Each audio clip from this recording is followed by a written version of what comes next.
Eu sou Elaine Cunha e o audiobook de hoje é a Análise da Inteligência de Cristo, o Mestre dos Mestres, autor Augusto Cury. Se Cristo vivesse hoje, abalaria os fundamentos da psiquiatria e da psicologia. Cristo abalou o pensamento da sociedade em que viveu e rompeu os parâmetros sociais reinantes em sua época. Era quase impossível ter uma atitude de indiferença na sua presença. As pessoas que o conheciam ou o amavam muito ou o rejeitavam drasticamente. Diante das suas palavras, elas se perturbavam intensamente ou abriam as janelas de suas mentes e começavam a enxergar a vida de maneira totalmente diferente.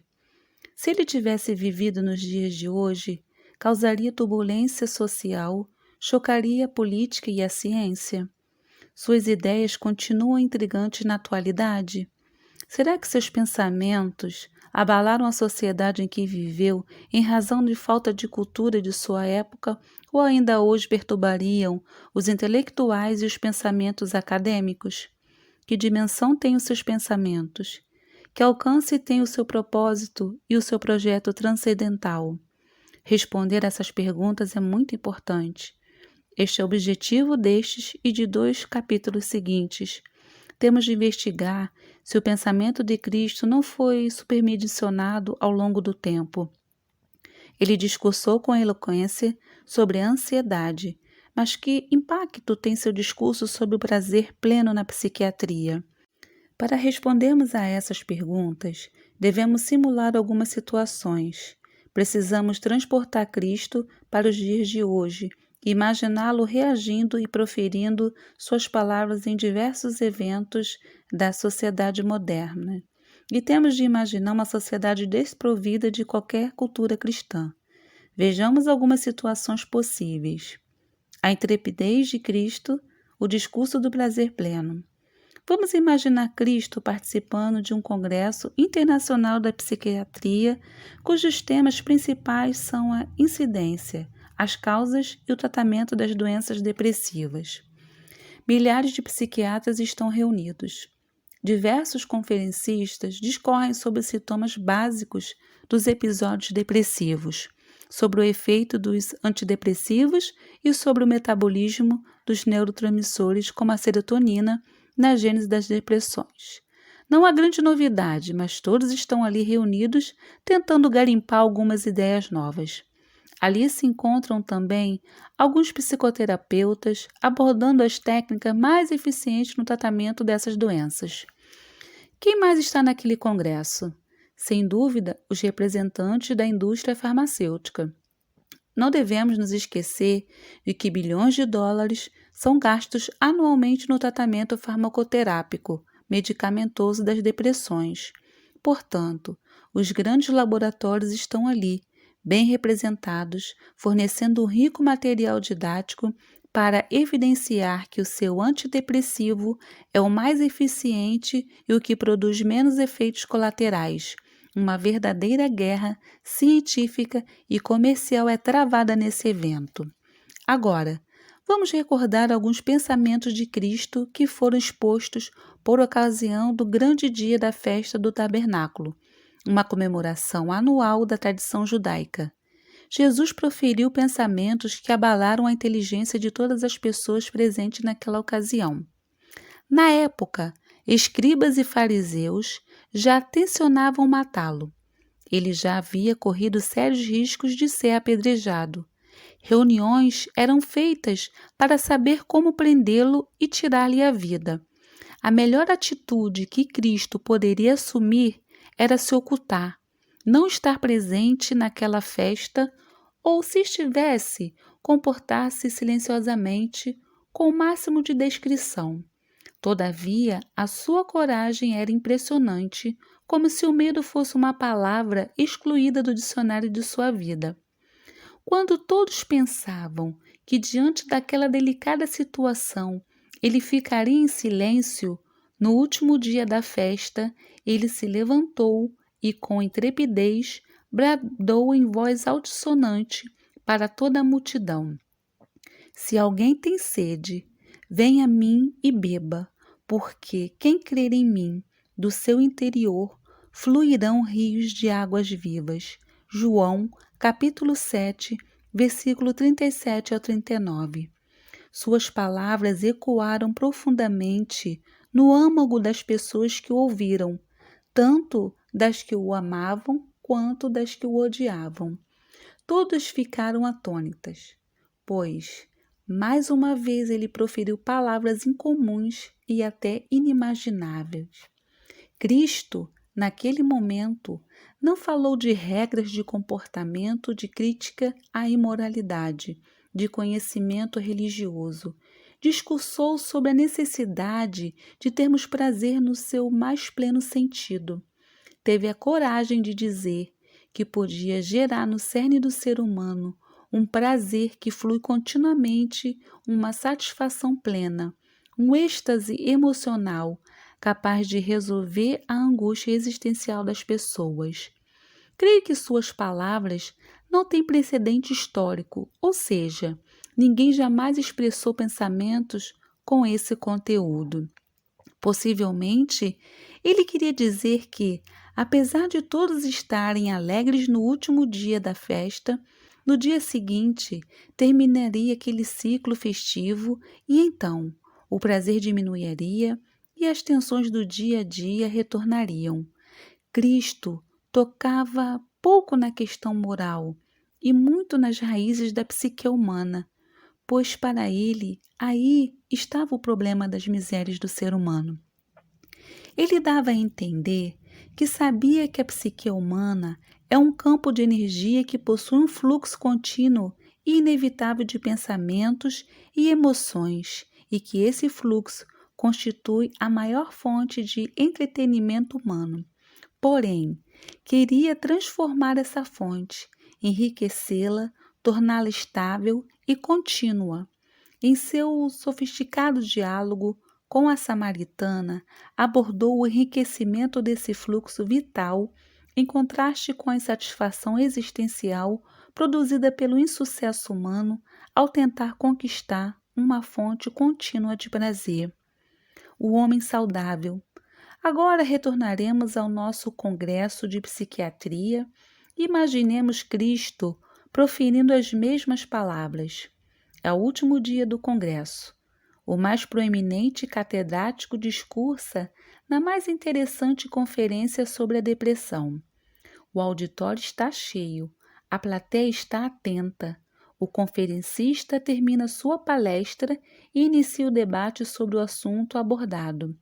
De repente, um homem sem qualquer aparência especial, que não usava terno e gravata, pega o microfone e, com uma intrigante ousadia, brada com voz estridente que possui os segredos de como fazer o ser humano plenamente alegre, satisfeito e feliz. Como os psiquiatras, os psicoterapeutas e os cientistas das neurociências reagiriam diante dessas palavras? Antes de começarmos a avaliar o impacto que elas causariam, precisamos tecer algumas considerações sobre os atuais estágios da psiquiatria e da psicologia. O tema do congresso são os vários tipos de depressão. Muitas vezes, a depressão é considerada o último estágio da dor humana. Nesses casos, é mais intensa do que a dor da fome. Uma pessoa faminta ainda preserva o instinto de viver e, por isso, até revira o lixo para sobreviver, enquanto pessoas deprimidas podem, mesmo diante de uma mesa farta, não ter apetite e nem desejo de viver. A dor emocional da depressão é, às vezes, tão intensa e dramática que não há palavras para descrevê-la. Frequentemente, só compreende a dimensão da dor da depressão quem já passou por ela. Além do humor deprimido, as doenças depressivas têm uma rica sintomatologia. São acompanhadas de ansiedade, desmotivação, baixa autoestima, isolamento social, insônia, apetite alterado, diminuído ou aumentado, fadiga excessiva, libido alterada, ideias de suicídio e etc. Precisamos considerar que, no estágio atual de desenvolvimento da psiquiatria e da psicologia, tratamos da doença depressiva, mas não temos muitos recursos para prevenir a depressão. Tratamos da pessoa doente, deprimida, mas sabemos pouco sobre como preservar a pessoa sadia, prevenir o primeiro episódio depressivo. A psiquiatria e a psicologia clínica tratam com relativa eficiência os transtornos depressivos, obsessivos, a síndrome do pânico, mas não são capazes de trazer de volta a alegria, o sentido existencial, o prazer de viver. Não sabemos como promover a saúde do ser humano total, como torná-lo um investidor em sabedoria, como desenvolver as funções mais importantes da inteligência, prevenir os episódios depressivos e reciclar as influências genéticas para o humor deprimido através do desenvolvimento da arte de pensar, do gerenciamento dos pensamentos negativos, da capacidade de trabalhar os estímulos estressantes, ainda é um sonho no atual estágio da psiquiatria. Do mesmo modo, expandir a capacidade de sentir prazer diante dos pequenos estímulos da rotina diária, aprender a se interiorizar e viver uma vida plenamente tranquila na turbulenta escola da existência também parece um sonho no atual estágio da psicologia. O discurso de Cristo abalaria a psiquiatria e a psicologia. Então, imaginemos Cristo no atual estágio de psiquiatria e da psicologia, participando daquele congresso científico. De repente, ele se levanta e afirma que, se alguém crer nele, se viver o tipo de vida que ele propõe, do seu interior jorrará um prazer inesgotável, fluirá um rio de satisfação plena, capaz de irrigar toda a sua trajetória de vida. Certamente, todos os presentes naquele congresso ficariam chocados com tais pensamentos. Todos ficariam se perguntando como esse homem teve a coragem de afirmar que possui o segredo de como fazer fluir do âmago da mente humana um sentido existencial pleno. Que pensamentos são esses? Como é possível alcançar tal experiência de prazer? Suas palavras causariam um grande escândalo, provocando protesto de muitos e, ao mesmo tempo, profunda admiração em alguns. Ele não seria condenado à morte como na sua época, pois as sociedades modernas se democratizaram, mas, se insistisse nessa ideia, seria expulso daquele evento ou seria taxado de paciente psiquiátrico. Mas como alguém pode ser criticado por dizer palavras tão ousadas e impensáveis e, ao mesmo tempo, ser intelectualmente lúcido, emocionalmente tranquilo, capaz de entender os sentimentos humanos mais profundos e de superar as ditaduras da inteligência? Cristo, de fato, é um mistério. Em algumas ocasiões, Cristo proferia pensamentos totalmente incomuns que eram cercados de enigmas, fugindo completamente à imaginação humana. Embora ele tocasse na necessidade íntima de satisfação do ser humano, suas palavras eram surpreendentes e inesperadas. Se o investigarmos criteriosamente, constataremos que, ao contrário de que muitos pensam, seu desejo não era produzir regras morais, ideias religiosas, corrente filosófica, mas transformar a natureza humana, introduzi-la numa esfera de prazer e sentido existencial. Provavelmente nunca ninguém discursou com tanta eloquência sobre essa necessidade fundamental do ser humano. Cristo era audacioso. Sabia que suas palavras abalariam a inteligência da sua época e, por certo, das gerações seguintes, mas ainda assim não se intimidava, pois era fiel ao seu pensamento. Falava com segurança e determinação aquilo que estava dentro de si mesmo. Ainda que deixasse muitas pessoas confusas diante de suas palavras, ou corresse risco de morte. Se essas palavras fossem ditas na atualidade, alguns psiquiatras ficariam tão perturbados ao ouvi-las que talvez comentassem entre si: quem é esse homem que proclama tais ideias? Estamos na era dos antidepressivos que atuam no metabolismo da serotonina e de outros neurotransmissores. Só conseguimos atuar na miséria do paciente psiquicamente doente. Não sabemos fazer dele um ser mais contemplativo, solidário e feliz. Como pode alguém ter a pretensão de propor uma vida emocional e intelectual intensamente rica e plena de qualidade? Outros talvez comentassem: se não sabemos como estancar as nossas angústias, as nossas crises existenciais, como pode alguém propor um prazer pleno, incessante, que jorra do interior das pessoas? Cristo, de fato, disse palavras inatingíveis no atual estágio da ciência.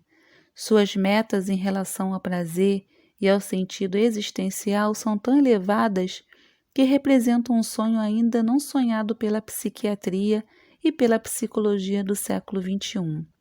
Suas propostas são muito atraentes e vão ao encontro das necessidades mais íntimas da espécie humana, que, apesar de possuir o espetáculo da construção de pensamentos, é tão desencontrada, submete-se a tantas doenças psíquicas, tem dificuldade de contemplar o belo e viver um prazer estável.